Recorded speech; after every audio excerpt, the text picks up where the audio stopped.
Welcome back. Well, today I am joined by Joan Milliman, who is here on behalf of GRF. Well, Joan, thank you for joining us. How are you? Just fine. Nice to see you. Nice to see you too. You know, it's been a while, and I'm glad you were able to join with us today. Now, I understand it is kind of candidate season, so you want to help people prepare so they're not doing it at the last minute, right? That's right. You should always start in April Yeah. to get ready for September. Well, that's probably Right. what all candidates should do, regardless of what position it is that you are looking to achieve. So let's talk a Yeah. little bit about that. Okay, fine. Why bother to run for the board? We hope that everybody will take a chance and run for one of the boards, but I'm going to speak specifically today about the GRF board. The question, though, what does the GRF board do? We're a little different from the other housing mutuals. We're responsible for policies and procedures for all common grounds and activities, like includes the clubhouses, everything to do with maintenance and construction and policy and so on. We're responsible for all the amenities, including golf, equestrian center, all the courts, swimming pools, transportation. And we also are responsible for village communications, including publications, village television, and broadband, and the internet. We're responsible for security, the maintenance buildings, the streets and sidewalks on common grounds, landscaping on common grounds, and so on. So we're not responsible for the houses. That's basically what I'm saying.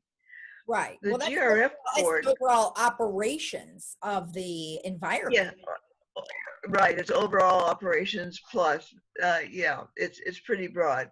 Yeah. So therefore, we prefer candidates who've served in some capacity on one of the housing mutual boards or committees, because it gives them experience in how our governance works. And then when you get into GRF, you understand perfectly what's going on.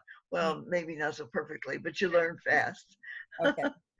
And GRF board is elected by the 3 mutual boards of directors, which are known as the corporate members. So we're a little different from the mutual boards, which are elected by the community. We're elected by the boards of directors.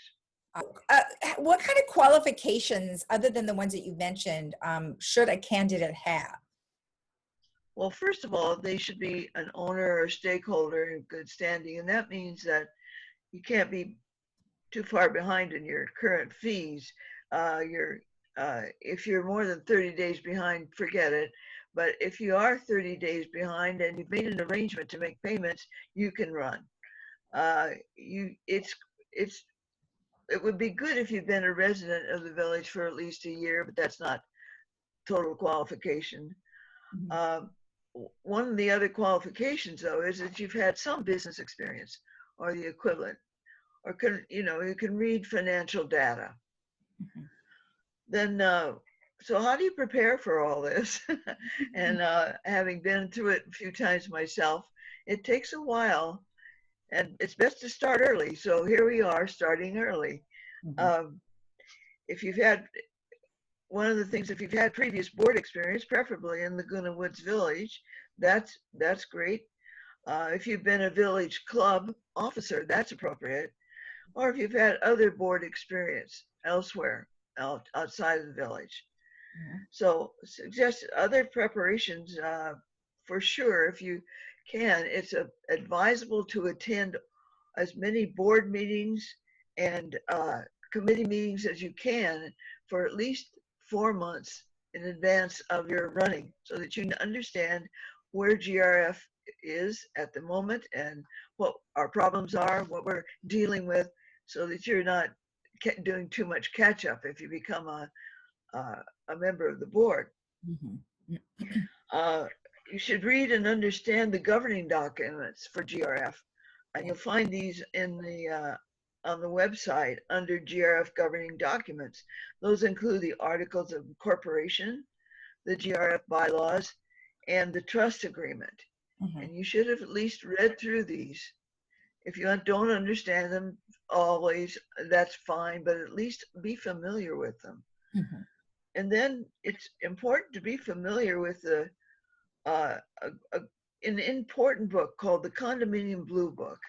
This book, which Lisa's going to show you, comes out every year, and it includes the Davis-Sterling Open Meeting Act and much more. You can acquire that book on Kindle or Amazon, but if you become a board member, you'll get one anyway. Okay. The other book that is important to know, the other thing to know is the Robert's Rules. And if you've looked at the Robert's Rules of Order book, you'll know that it's huge. It's over 600 pages. But there's a little book you can read to prepare, which is very good. And it's Robert's Rules Newly Revised in Brief. It's a little yellow book, and it gives you, if you read the first 12 chapters, you'll be very well prepared with Robert's Rules. And finally, you should have the ability to use computer, email, and do simple research online. It's very important because we contact everybody by email.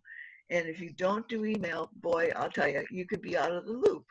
So if you don't know that yet, well, get yourself a tablet and get into it. It's not bad.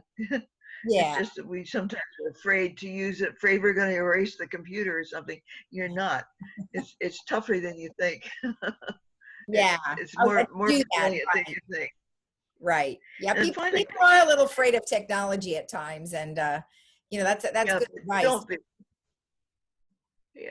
Don't be afraid. And then finally, talk to current board members to get a flavor of what it's like to be on the board. Their emails are available on the website under the GRF board. And in fact, if you're running for any of the boards, you can do the same. And I would advise those of you who are interested in running for United or Third or even Mutual 50 that you get a hold of some of the board members and see what it's like and get acquainted with them. Right. So finally, when it's time, it'll be announced when it's time to apply. And you can pick up your application with the corporate secretary, and they'll tell you how to do it. If the building is closed, you can get it online, or you can make an appointment and go and pick it up in person. I'm not sure how they'll do it this year, depending on where we are. Yeah. But that's pretty much how you do it. Right. Well, this is some good advice, you know, to get started, like you said. And if somebody did want to run for the GRF board and was specifically interested to know more about those books, Joan, we know that you are the Robert's Rules expert. I'm still learning. It's a learning process. Yeah, but you're really good at it. So I think that's great. So if somebody has any questions, they can certainly ask you about that. But this is good information. You know, do we know how many applications are accepted, or is there a limit? There's not a limit on applications, but there are only 4 openings at a time. Okay. So there should be 3 or there's usually, it varies, 3 or 4 openings each year. Because people are on the board for 3 years at a time, and then they can re-up if they want for one more time, and then they have to stay off a year. In other words, you can be on the board for 6 years if you want to be, if you're elected. Right. And the other thing about the GRF, remember that it's the board members, the other board members that elect you. The United Board, the Mutual 50, and Third Mutual. Those board members elect the GRF members. Right. So it's a little different. It's a little different. Yeah, you're not campaigning for the community this time. You don't have to campaign for the community. You have campaigned with the board. Right. They will receive your background and your education. So you'll have to put all that in your application. And by the way, if you need help filling out that application, I guess you can call me and talk to me, and we get my email, jamilliman3@gmail.com. Okay. And I'd be happy to help you fill out that application if you need that. But also the corporate secretaries can help you a bit too. So don't be afraid to ask if you need help. All right. Well, perfect, Joan. Well, thank you so much. We appreciate the information.